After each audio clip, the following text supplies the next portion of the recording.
আসসালামু আলাইকুম। আজ আপনাদের সামনে নিয়ে হাজির হয়েছে একটি মাছের রেসিপি। শীতের সবজি দিয়ে কিভাবে বা সহজে মাছের রেসিপি তৈরি করবেন সেটাই আপনাদের আমি তৈরি করে দেখাবো। শীতের সবজি দিয়ে যে কোনো কিছু খেতে কিন্তু খুবই ভালো লাগে। এইভাবে যদি মাছ রান্না করে খান সেক্ষেত্রে কিন্তু খেতে আরো বেশি ভালো লাগে। তাহলে চলুন আমরা মূল প্রসেসে চলে যাই। এই যে দেখুন, এর জন্য আমি কিছু মাছ নিয়ে নিয়েছি। আমি এখানে রয়না মাছ বা ভেদা মাছ অথবা মিনি মাছ যেটাই বলুন না কেন, এটা কেটে দিয়ে পরিষ্কার করে নিয়েছি। এখানে স্বাদ অনুযায়ী একটু লবণ, সামান্য একটু হলুদের গুঁড়া এবং খুবই সামান্য পরিমাণে একটু লাল মরিচের গুঁড়া দিয়ে আমি মাছটাকে মেরিনেট করে নিব।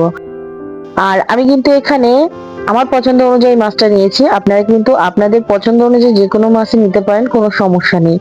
মাছটাকে আমি এখন একটু মেরিনেট করে নিব। আর মেরিনেট করে কিন্তু আমি মাছটাকে একদমই রেস্টে রাখবো না, আমি সরাসরি রান্নাতে চলে যাব। চুলায় কড়াই বসিয়ে তেল গরম করে নিয়েছি। এখন আমি একে একে মাছগুলি এতে দিয়ে দিব। মাছগুলো যেহেতু আগে থেকে মেরিনেট করা ছিল, মাছগুলো দিয়ে আমি ভালো করে একটু ভেজে নিব। আমি কিন্তু মাছটাকে এখানে ভেজে রান্না করছি, না ভেজেও কিন্তু মাছটা রান্না করা যায়, সেক্ষেত্রেও কিন্তু খেতে ভালো লাগে। যারা মাছ পছন্দ করেন না ভাজা, তারা কিন্তু এমনিতেই কাঁচা ভুনাটা করতে পারেন। এখন মাছগুলো তুলে নিচ্ছি। আমি এখানে হালকা ভাবে ভেজেছি, আপনারা চাইলে কড়া করেও ভেজে নিতে পারেন। আরো কিছুটা তেল দিয়ে দিলাম কড়াইতে। এখন দিয়ে দেবো এক মুঠা পেঁয়াজ। আমি এখানে 4টা পেঁয়াজ দিয়ে দিয়েছি। পেঁয়াজটাকে একটু নেড়ে চেড়ে গোল্ডেন কালার করে ভেজে নিব। পেঁয়াজটা যখন এইভাবে একটু ব্রাউন কালার হয়ে যাবে, তখন আমি এখানে দিয়ে দেবো বাকি মশলাগুলি। প্রথমে আমি এখানে দিয়ে দেবো 1 চামচ পেঁয়াজের পেস্ট। যেহেতু আমি পেঁয়াজ কুচিটা একটু কম করে দিয়েছিলাম, সেজন্য পেঁয়াজের পেস্ট দিয়ে দিলাম 1 চামচ, রসুনের পেস্ট 1 চামচ, আদার পেস্ট 1 চামচ, আর জিরার পেস্ট আমি হাফ চামচ করে দিয়েছি। এখন এগুলোকে ভালো করে নেড়েচেড়ে একটু 1 মিনিটের মতো কষিয়ে নিব। সামান্য কিছুটা পানি দিয়ে দিলাম, দিয়ে আবারও নেড়েচেড়ে ঢাকনা দিয়ে ঢেকে এটাকে ভালো করে কষিয়ে নিব। মশলাটা যখন কষানো হয়ে যাবে, তখন দিয়ে দেবো গুঁড়া মশলা। স্বাদ অনুযায়ী লবণ, 1 চামচ হলুদের গুঁড়া, 1 চামচ লাল মরিচের গুঁড়া, 1 চামচ ধনিয়া গুঁড়া। আপনারা কিন্তু আপনাদের টেস্ট অনুযায়ী মরিচের গুঁড়াটা দিয়ে দিবেন, কোনো সমস্যা নেই। যে বেশি ঝাল খেতে পছন্দ করেন সে কিন্তু একটু ঝালটা বেশি করে দিবেন। এগুলো দিয়ে ভালো করে মশলাটাকে একটু কষিয়ে নিতে হবে। সামান্য কিছুটা পানি দিয়ে মশলাটাকে আমি ভালো করে কষিয়ে নেব।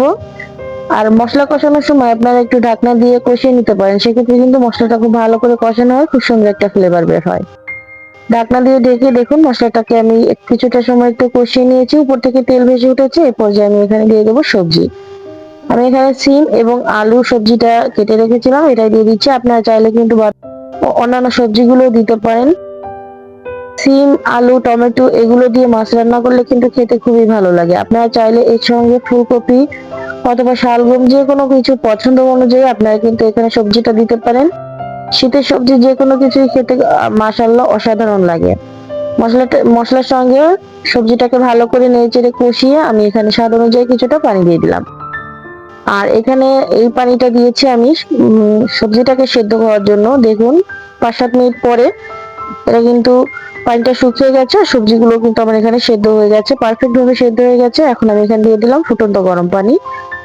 আর এখানে যেহেতু আমি ফুটন্ত গরম পানিটা দিয়েছি, সঙ্গে সঙ্গে আমি মাছটা দিয়ে দেবো। আপনারা যদি ঠান্ডা পানি দেন, সেক্ষেত্রে কিন্তু পানিটা যখন বলক চলে আসবে, তখন আপনারা ঝোলের উপরে মাছটা দিয়ে দিতে পারবেন। যে যেমন গ্রেভি খাবেন সেভাবে পানিটা দিয়ে দিবেন। এখন ঢাকনা দিয়ে রান্না করবো 5 মিনিটের জন্য। আমি কিন্তু এখানে হাই হিটে রান্না করছি। উপর থেকে টমেটোটা দিয়ে একটু সাজিয়ে দিলাম। আর ঢাকনা দিয়ে 5 মিনিটের মতো রান্না করে দেখুন, কিছুটা ঝোল কিন্তু কমে গেছে। যে যেমন গ্রেভি খাবেন সেভাবে কিন্তু ঝোলটা রাখবেন। এখন আমি দিয়ে দেবো ধনিয়া পাতা। এখানে আমি আমার পছন্দ অনুযায়ী বেশ কিছুটা ধনিয়া পাতা দিয়ে দিয়েছি। শীতের দিনে ধনিয়া পাতা না দিলে কিন্তু তরকারি খেতে আমার কাছে ভালোই লাগে না। শীতের দিনে ধনিয়া পাতা ছাড়া কোনো কিছুই আমার কাছে ভালো লাগে না। আমি কিন্তু একটু বেশি করে ধনিয়া পাতা দিই শীতের দিনে। এভাবে ধনিয়া পাতা দিয়ে আমি 2 মিনিট ঢাকনা দিয়ে ঢেকে এটাকে সার্ভ করে দিয়েছি। দেখুন, আমার এখানে কিন্তু রান্নাটা পুরোটাই কমপ্লিট হয়ে গেছে। আর মাছটা কিন্তু আমি চুলা থেকে নামিয়ে নিয়েছি। দেখতে আলহামদুলিল্লাহ কতটা লোভনীয় হয়েছে দেখুন। এইভাবে সিম, আলু, টমেটো দিয়ে সঙ্গে কিন্তু ধনিয়া পাতা দিতে মিস করবেন না। এইভাবে একদিন মাছ রান্না করে দেখবেন, খেতে কিন্তু অনেক অনেক বেশি মজা। এরকম ভাবে একদিন মাছ রান্না করলে আপনার সবাই কিন্তু বাসায় খুবই প্রশংসা করবে এবং সবাই খুব মজা করে খাবে। সবাই এভাবে একদিন ট্রাই করবেন। ভালো থাকবেন, সুস্থ থাকবেন। আসসালামু আলাইকুম।